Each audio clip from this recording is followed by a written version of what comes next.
পর্তুগালে আকাশে হঠাৎই দেখা মেলে এক অবিশ্বাস্য দৃশ্য। সমুদ্রের ঢেউয়ের মতো মাঝ আকাশেও দেখা মিলল ঘন ও কালো মেঘের ঢেউয়ের। মেঘের ঘন ঘটার এমন রূপ দেখে যে কেউ বলবে সুনামি আসছে, কিন্তু আসলে এটি কি?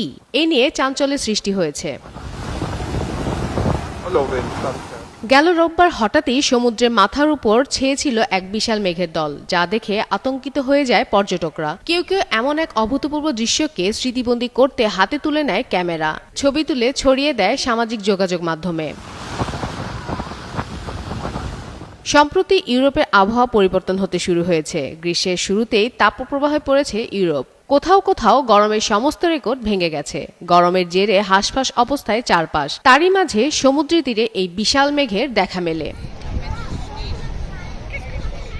পর্যটকরা বলছেন, মেঘের এই তুফান যতই তীরের দিকে আসছিল ততই যেন বাতাস প্রবলভাবে বইতে শুরু করে। বিরল এই ঘটনায় নানা জল্পনা কল্পনা ছড়িয়ে পড়ে স্থানীয় বাসিন্দা ও পর্যটকদের মধ্যে।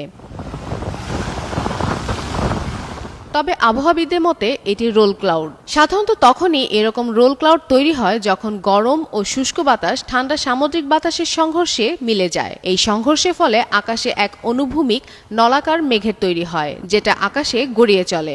এর আকৃতি সুনামি ঢেউয়ের মতো হলেও আশঙ্কার কোনো কারণ নেই বলে স্পষ্ট জানিয়ে দিয়েছে বিশেষজ্ঞরা। এছাড়া এরকম রোল ক্লাউডের সৃষ্টি হলে ভূমিকম্প বা জলোচ্ছ্বাসের সঙ্গে এর কোনো সম্পর্ক নেই বলে আশ্বস্ত করেছেন তারা। ফাতেমা ফাতেহ জান, যুগান্তর নিউজ।